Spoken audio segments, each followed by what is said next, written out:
Now this video is about solving simultaneous equations on your calculator. Remember that your terms should be in the format where you have the x term, y terms, and equals to the constant. Both equations should be in this format, and then your calculator can calculate the solutions to the simultaneous equation directly.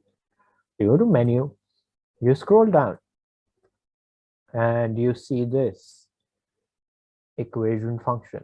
Had you pressed this A directly, it would have led you to this only. Right now, since I have scrolled down, I'll press equals to. It gives me two options. Use a simultaneous equation. That's what I'm going to do. I have two unknowns. It could solve for higher unknowns as well. So I press 2. Now here I need to insert all my coefficients. So 2x plus 3y equals to 18. 3x minus 1y and 5. When I press another equals to, the calculator gives me the solutions.